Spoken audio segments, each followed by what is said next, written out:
para a palavra. Primeiro livro de Samuel, capítulo 3, verso 1 até o verso 11. Primeiro livro de Samuel, capítulo 3, do verso 1 ao verso 11.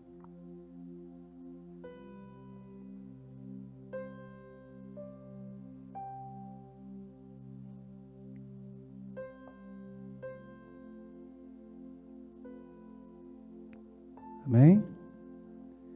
Graças a Deus. Você que é bom de Bíblia, já achou.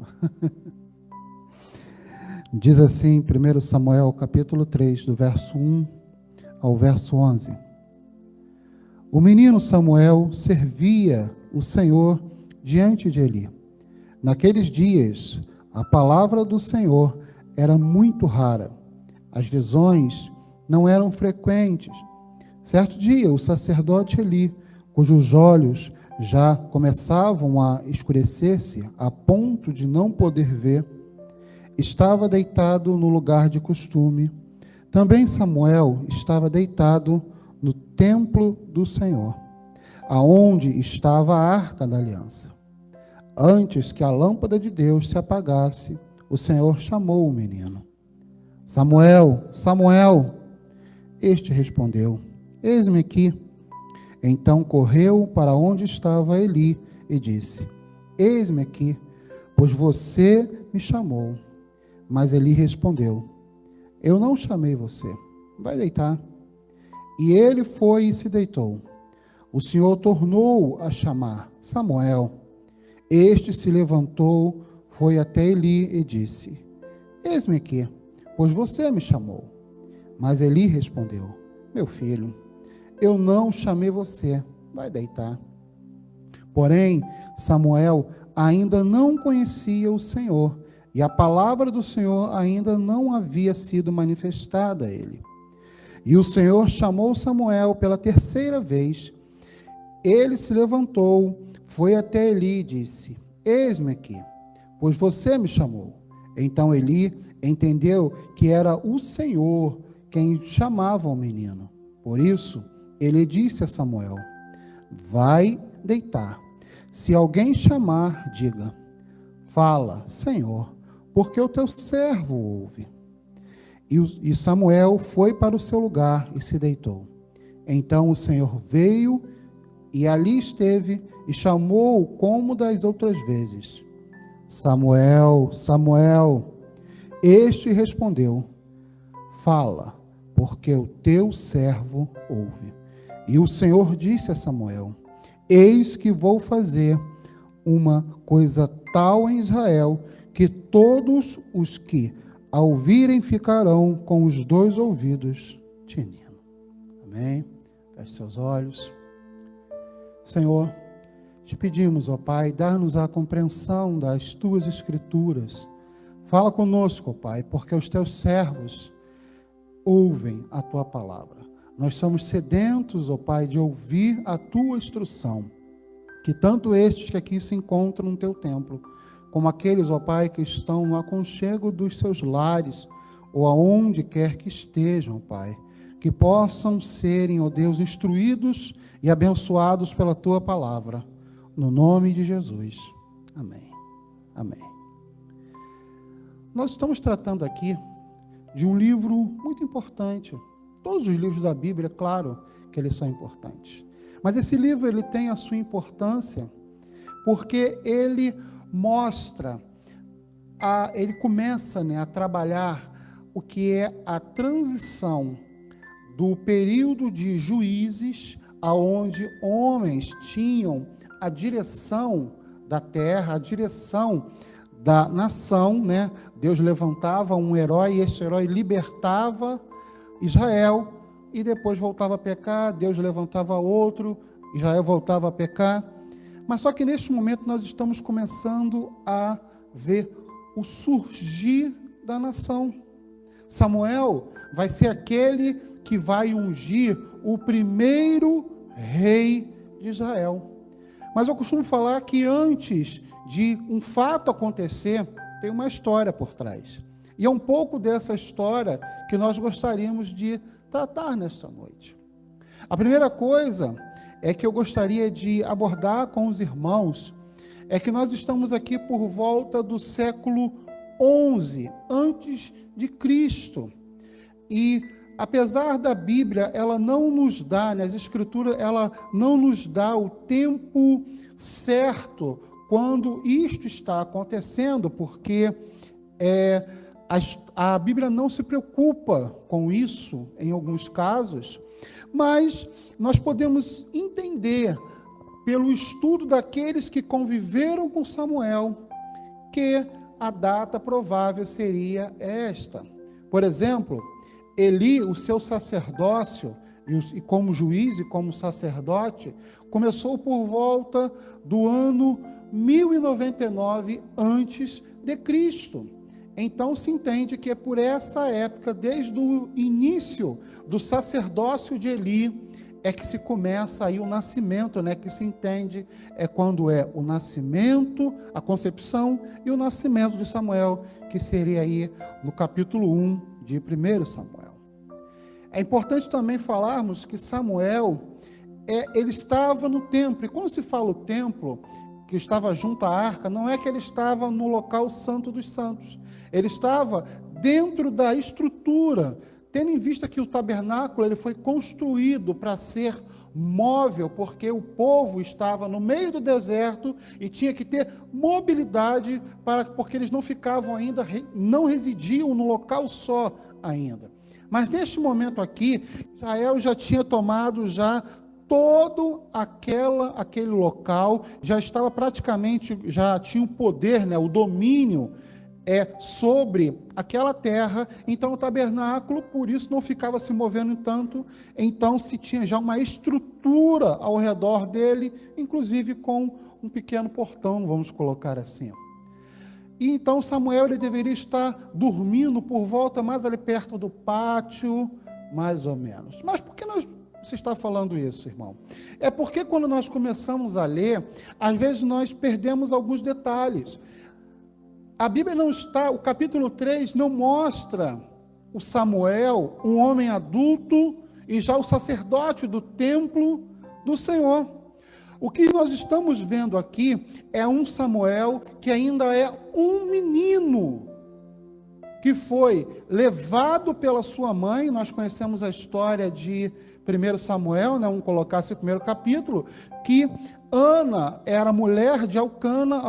Elcana tinha duas mulheres, uma Penina, a outra Ana. Penina tinha filhos, Ana não os tinha, e passava por muitas vergonhas, até um dia que Ana sobe até o templo, junto com seu marido, para oferecer o sacrifício, e lá ela ora ao Senhor, tem um momento onde ela se derrama ante ao Senhor, e Eli está passando naquele momento, e ela diz a Eli o que ela estava fazendo, que ela estava orando, que o seu coração estava amargurado, estava triste, e ele falou, que Deus abençoe o seu propósito. E um ano depois, Ana dá a luz a Samuel, e o seu voto era que aquele filho seria levado novamente ao templo. É claro que nós sabemos que o sacerdócio, ele era pertencente à tribo de Levi.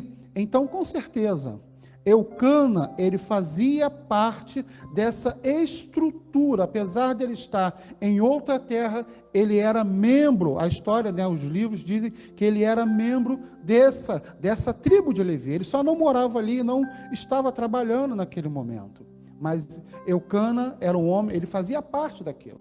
Então Ana, ela entrega o seu filho, o seu primogênito, aquele filho que ela orou durante tanto tempo para o Senhor. E esse Samuel que se encontra aqui no capítulo 3, ainda é um menino, fazendo todos aqueles trabalhos que tinha no templo.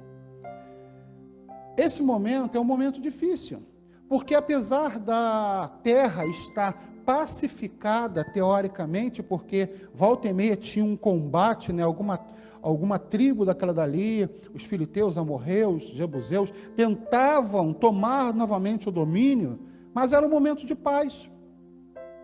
Mas era um momento de paz não muito bom, porque o capítulo 1 e o capítulo 2 mostram que a terra não estava, a nação de Israel não estava como deveria estar. Ele tinha 2 filhos chamados Hofni e Finéias.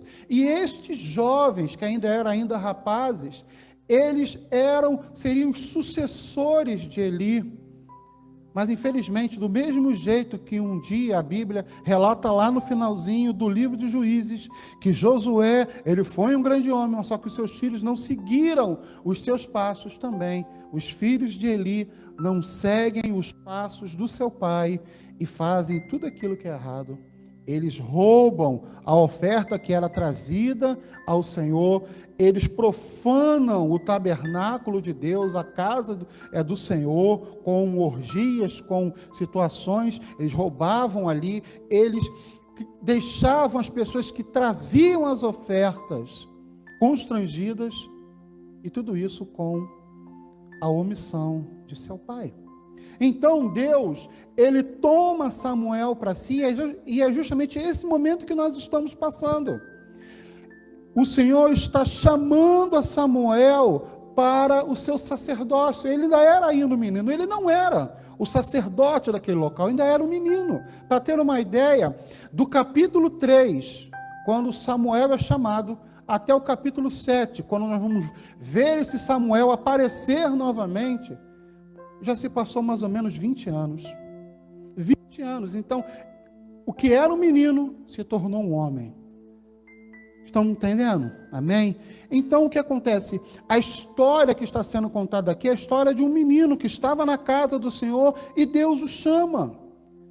Mas o que me chama a atenção, logo quando nós começamos a ler, é o que diz o versículo 1, que fala assim: o menino Samuel servia ao Senhor diante de Eli.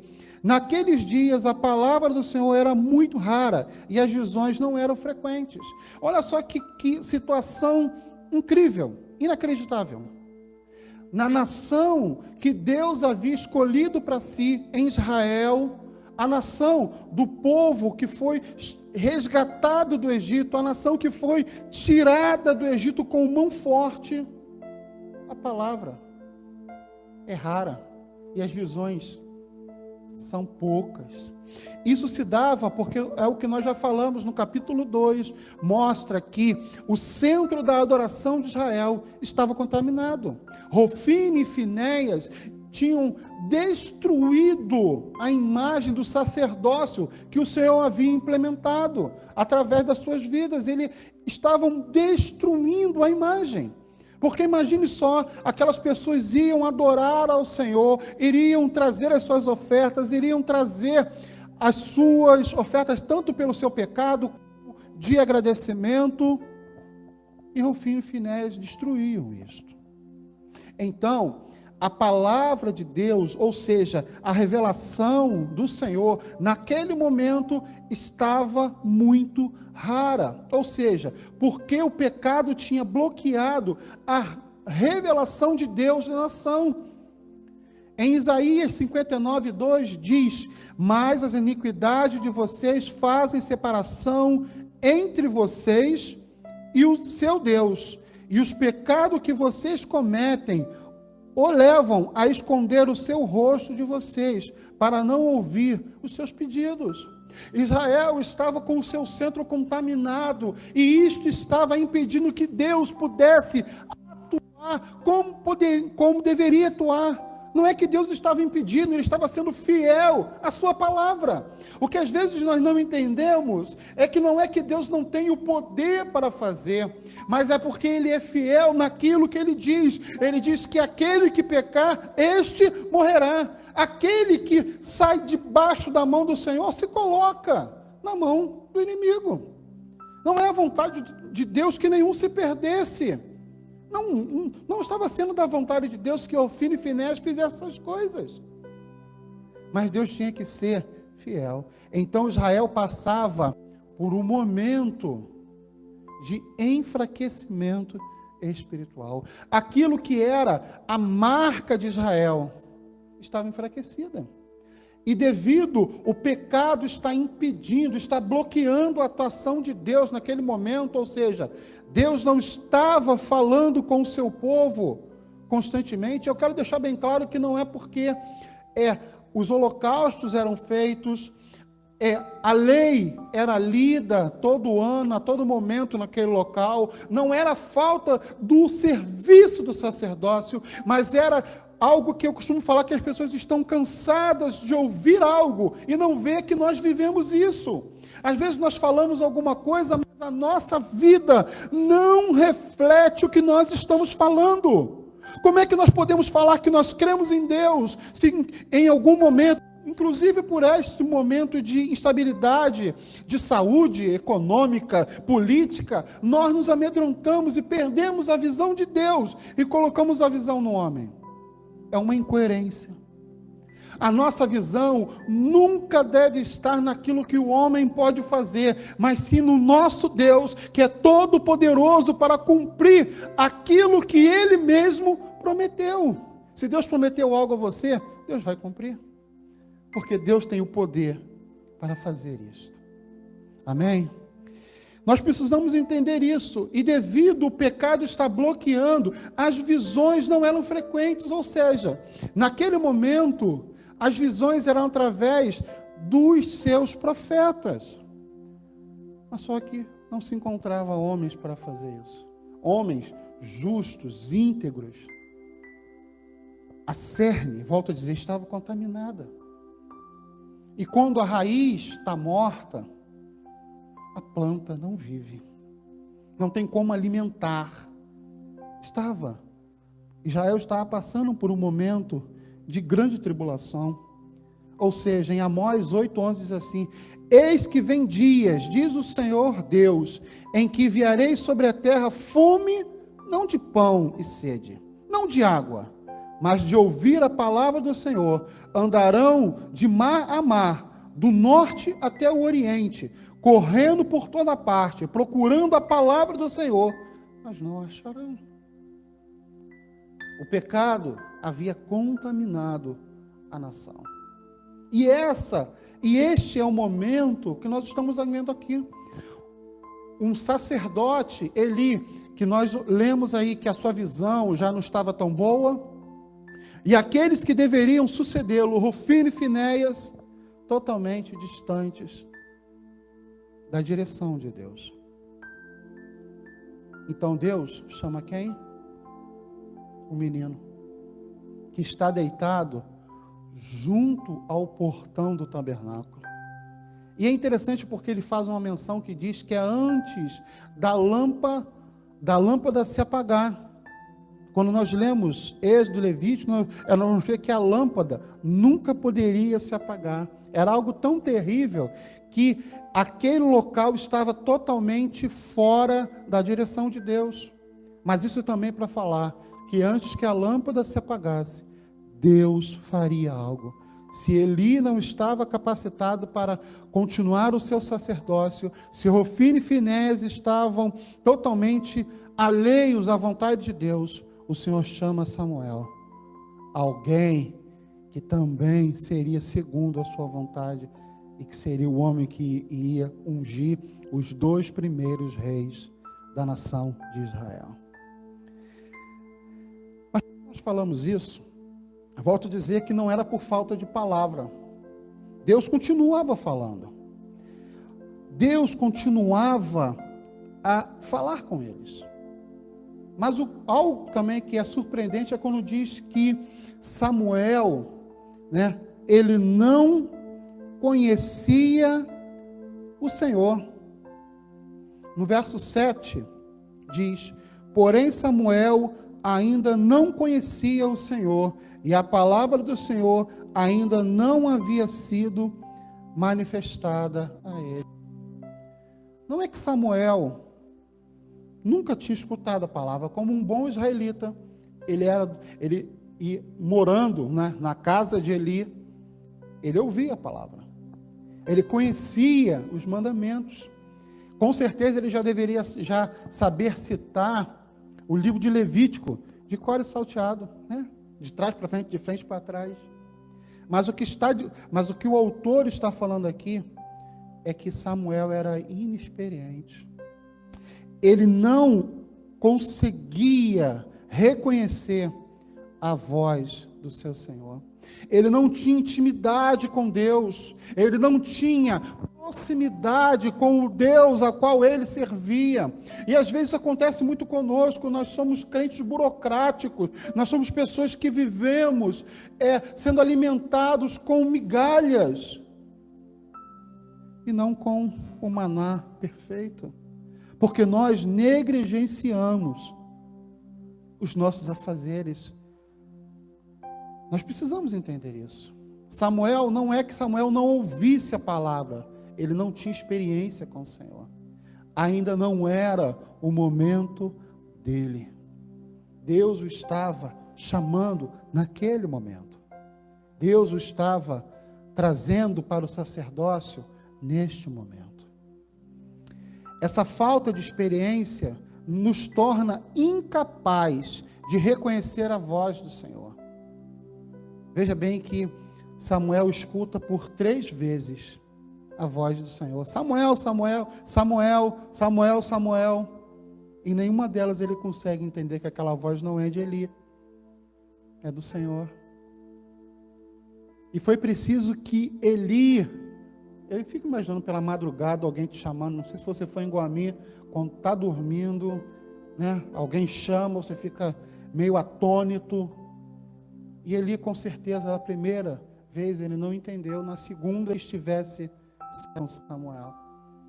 E ele fala: Samuel, volta, deita. E quando você ouvir alguém te chamar, fala, Senhor, porque o teu servo ouve. É como alguém que diz: eis-me aqui, Senhor, fala comigo. Samuel volta e Deus fala com ele. Volto a dizer, não era por incapacidade, era por inexperiência que Samuel não entendeu, não conseguiu reconhecer a voz do Senhor, até porque talvez ele nunca tivesse ouvido a voz de Deus. Existem várias vozes neste mundo. Não tem só a voz do Senhor falando. Nós não vivemos numa redoma de vidro, aonde estamos protegidos, né, como o homem-bolha, né? Às vezes o pessoal fala isso, né, como se fosse aquele homem-bolha que sai no meio da rua, dentro de uma bolha, para não ser contaminado. Nós estamos suscetíveis aos ataques que nos são feitos. As vozes desse mundo estão falando. E nós podemos até mesmo citar algumas vozes que a todo momento podem nos privar momentaneamente da voz do Senhor. Os amigos, costumes e valores, as concupiscências. Fica estranho, né, falar tudo isso, né? Mas eu posso citar também, né, de uma forma mais clara para nós, um coração agitado, Facebook, WhatsApp, a internet na sua totalidade, vícios, desculpas. São coisas que estão falando mais do que o Senhor ao coração de muitas pessoas. Tem pessoas que conseguem ficar horas no WhatsApp conversando, mas não conseguem gastar 1 minuto lendo a Bíblia. Triste isso. Tem pessoas que conseguem ficar horas conversando com um amigo, mas não conseguem usar parte desse tempo para falar com o Senhor em oração. E isso sem contar a leitura das Escrituras. Nós precisamos de ver isso. Existem vozes que estão tentando tomar o lugar de Deus em teu coração. E eu quero falar bem claro para você que isso não é uma disputa entre Deus e o mundo. Não é uma disputa. Porque às vezes a gente fica recebe aqueles vídeos, né? De um lado Jesus Cristo e do outro Satanás fazendo um braço de ferro para ver quem ganha. Não é isso. A Bíblia diz que todo o poder está nas mãos do Senhor. Toda a autoridade, toda a honra, toda a glória está com Ele. Não há um segundo plano onde Ele fala assim, de repente Ele perde uma vez, ganha 1000 e perde uma. Não, o Senhor sempre ganha.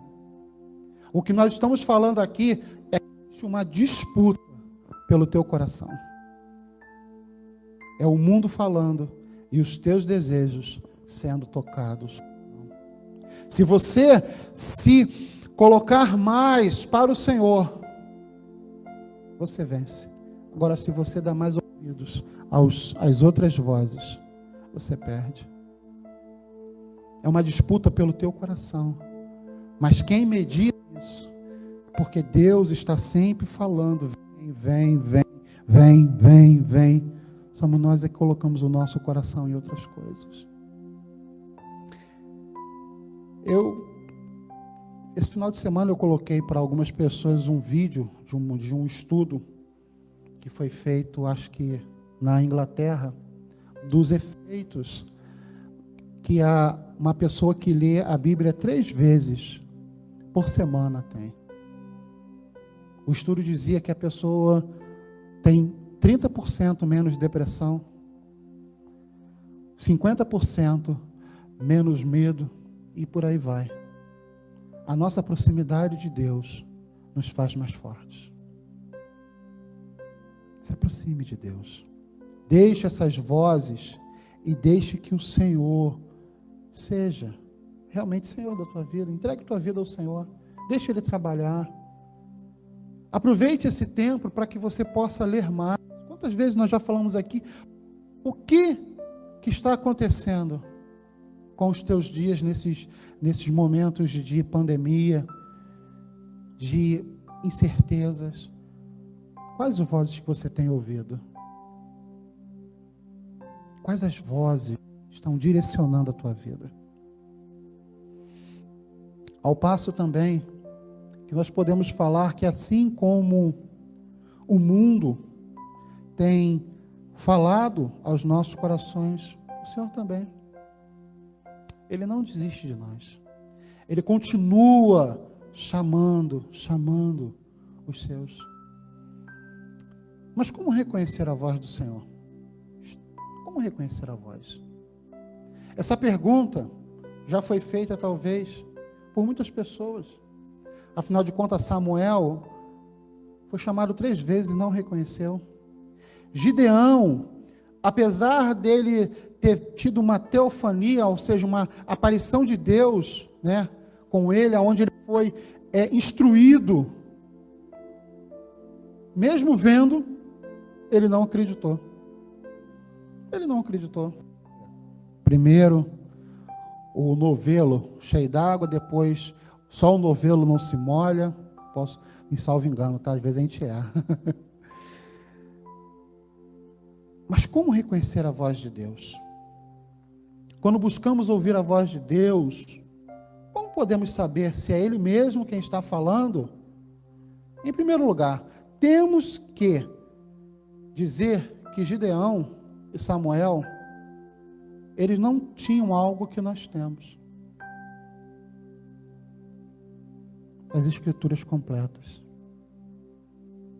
Todos os homens, antes de Cristo, ou seja, antes da compilação do Novo Testamento, vamos colocar assim, de todos os escritos, não nós, nós já temos vamos dizer assim, o compêndio inteiro.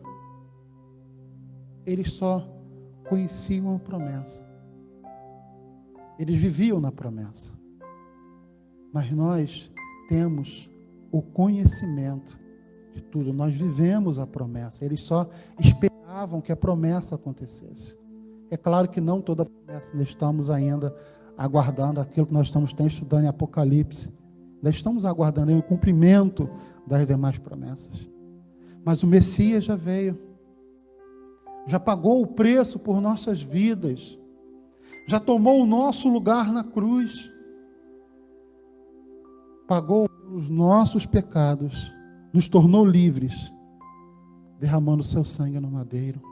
Isso é uma coisa que aqueles homens não tinham. Nós temos a totalidade das Escrituras, a palavra de Deus, inspirada para ler, estudar e meditar.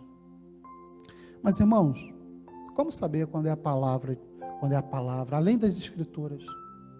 Você vai entender que é o Senhor falando contigo quando esta palavra te persuadir a fazer o bem. Nós lemos, tem tanta literatura por aí, tanta literatura, tantas músicas, mas o que essas músicas produzem em nosso coração quando nós ouvimos? O que algumas literaturas produzem em nós no momento que nós estamos estudando a elas? Livros, jornais. Diferente desses conteúdos, a palavra de Deus nos impulsiona a sermos diferentes, a sermos melhores. Em Efésios 2:10 diz que, pois somos feituras dele, criados em Cristo Jesus para boas obras. Nos diz que nós devemos ser bons. O Senhor Jesus diz: se alguém bater do teu lado direito, dá o outro lado. Se bater de um lado, dá o outro. Se te pedir a tua túnica, dá também a tua capa. Se te pedir para andar 1 milha, ande 2. É interessante porque segunda-feira eu fui levar minha sogra e Mônica ao médico e fui andar um pouquinho com meu filho, né, Joãozinho. E no meio do caminho nós passamos perto de uma barraca, né, que vende pastel e caldo de cana. E João, quem conhece sabe que João é bom de boca. É bom de boca. E papai, vamos comer um pastel? E eu falei: ó, meu filho, agora não. Primeiro nós vamos lá, onde nós temos que ir. Na volta, a gente come um pastel, um caldo de cana. E quando nós estamos lá, saboreando o nosso pastel com caldo de cana, não tem bancos, porque não pode ter aglomeração, então não tinha onde se sentar, somente uma árvore, e ao redor da árvore tipo um muro, né? O pessoal sentava ali um pouquinho. Eu botei meu copo assim, veio uma senhorinha sentando em cima do meu caldo. E eu salvei meu caldo rapidamente, né? Opa, esse caldo é meu, né? Salvei o caldo. E nós começamos a conversar, eu e aquela senhora. Em poucos momentos a descobrir que ela é evangélica, o marido é judeu, o irmão é judeu e os pais são espíritas. E durante a conversa nós falávamos sobre relacionamento familiar. E eu falei: olha, o que Cristo nos ensina é sermos melhores, é não pagar o mal com o mal. Não é porque alguém te fere que você vai ferir de volta. Nós não lutamos com as mesmas armas. As nossas armas estão em Cristo, são espirituais. E a pessoa realmente, mesmo sendo evangélica, ela não quis dar muito ouvido, não, ao que eu falei. Ela queria realmente o confronto. E eu falei: ó, calma, ora a Deus, fala com Deus, vê o que Deus tem a dizer sobre essa causa, que a senhora vai ver. Vamos embora. Ou seja, a voz de Deus, ela vai nos persuadir a fazermos o bem, a ajudarmos alguém que precisa, a fazermos diferente de como esse mundo está fazendo. Não discriminar, não fazer bullying, não ser machista ou feminista,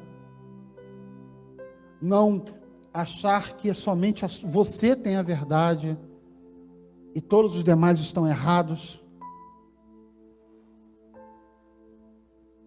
É saber que nós vivemos em comunidade e o meu direito termina quando começa o seu e vice-versa. A voz de Deus nos persuade a nós sermos melhores. Ela ilumina a nossa mente. Ela eleva tanto a você como os demais que estiverem ao seu redor para ter paz. Ela inspira o melhor que há em você. Quando você vê isso, Isso não é positivismo, é a palavra de Deus. É o Senhor te inspirando a você fazer aquilo que Ele tem te chamado para fazer. E eu quero ser bem claro que quando eu falo ela vai te inspirar, não é como eu quero falar que não é jogo de sorte não, tá?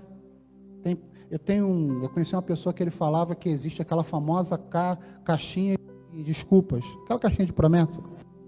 Talvez algum de vocês aí possa ter alguma na sua casa. Você não encontra uma palavra de correção. É só bênção. Você vai ser isso, você vai ser aquilo outro, você vai ser aquilo outro. Não. Nós temos que conhecer as Escrituras na sua totalidade. Tanto aquilo que aguça o nosso interesse, tem partes que aguçam, né? Eu gosto muito do Antigo Testamento, mas eu amo também o Novo. Não fique fazendo sorteio, salame, mingue, opa, arrependei-vos, raça de vieira. Não, isso aqui não. Calma. Conheça as Escrituras na sua totalidade. Só para nós encerrarmos, diz assim, só algumas considerações. Quando não reconhecermos a voz do Senhor, acabamos por não conhecer o caráter de Deus e o seu propósito para as nossas vidas, que é confiar e submeter-se a Ele numa relação íntima de fé. Conheça o Senhor, cresçamos e prossigamos em conhecer ao Senhor, porque nunca vai se esgotar o que Deus tem a falar conosco.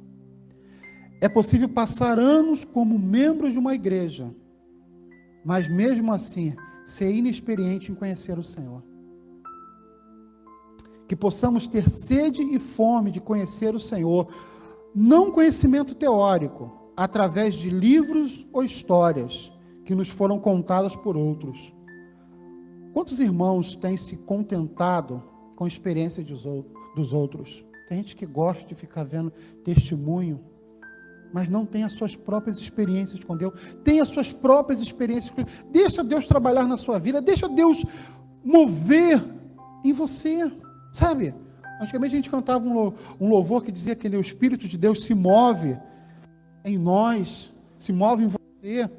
Deixa Deus te mover, te levar, te abraçar, deixa Deus te mudar. É bom, deixa Deus te mudar. Largue as tuas ideologias, as tuas crendices, a tua religiosidade. Sabe aquela coisa do jovem rico? Bom mestre, o que tem que fazer para alcançar a vida eterna? Cumpre os mandamentos. E tudo isso eu faço desde a infância. Então, faz uma coisa. Vende tudo que tens, dá aos pobres e siga-me. Parou aí, porque ele era muito rico. Não estou falando de riquezas. Estou falando que às vezes nós nos achamos bom demais.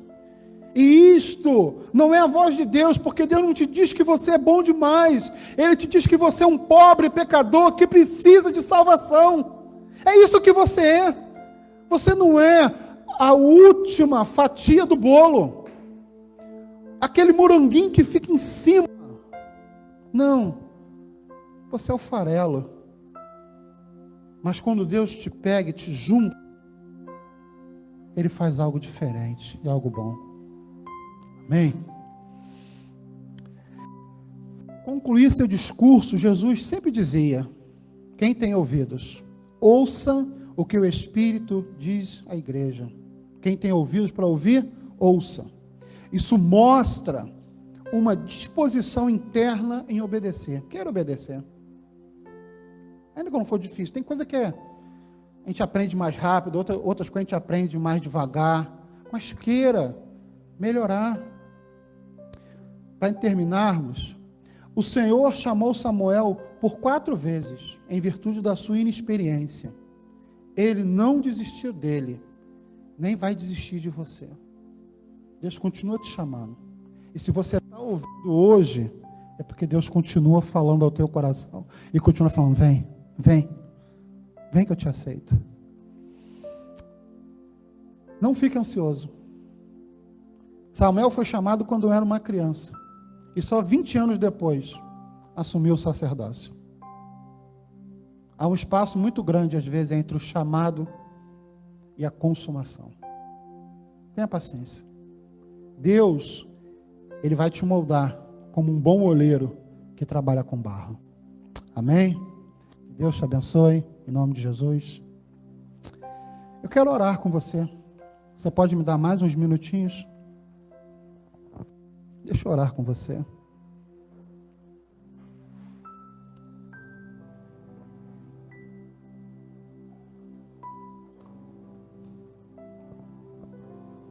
Quero orar com você. Feche seus olhos.